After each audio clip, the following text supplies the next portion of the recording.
All right, good. So what happened? So you caught Roy Blunt off guard? What happened? How'd you feel about it? Oh, I don't know that I caught Mr. Blunt off guard.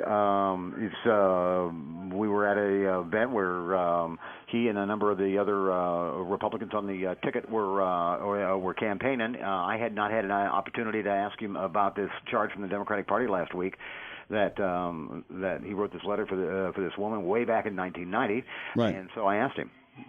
And Congressman Blunt's always been pretty good to me about taking time to stop for a question. Right, and this time he didn't. Did you feel like he wanted? No. He didn't not stop. He stopped, and I said, "You got time for a couple of questions?" He said, "One question." He didn't blow me off. He said he stopped, and we asked him the question. All right, and so you asked him the question, but did you get the feeling in the response of that? At least what I got from watching the video and listening to it was that he did not want to answer that question, and he wished you were somewhere else. I think he wished he were somewhere else. I don't think he was. I think he would like this episode behind him, and he thinks that it's it's a put up job by the Democrats that are trying to campaign against him, and so it's not something he would like to talk about. So can you explain really quick? We know he had this woman that they allege worked for him in the late 80s, early 90s. He wrote a letter to INS because she wasn't authorized to be employed in the United States, and now he's saying she wasn't an employee; she was just a church volunteer. Are we close there? Yeah, that's pretty fair. In 1990, he wrote a friend of his, Gene McNary, who he would know from St. Louis politics. McNary was very active in Republican politics in St. Louis, and he was the INS commissioner at the time, Immigration and Naturalization Service. And the letter, I don't have it right here in front of me, but it basically said, "Dear Gene,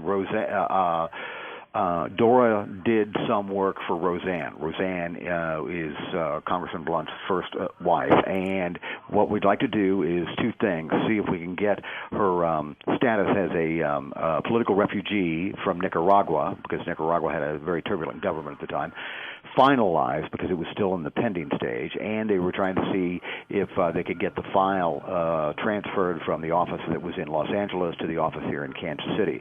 McNary wrote him back not too long after that and said, "Look, we take these cases in the order that they are filed because that was fair to everybody, but I'll see what I can do to get the file transferred to Kansas City because it would be closer to where she lived in Jefferson City." Right. And I believe that actually happened. It doesn't. There's no evidence that the woman got any preferable treatment on her immigration status.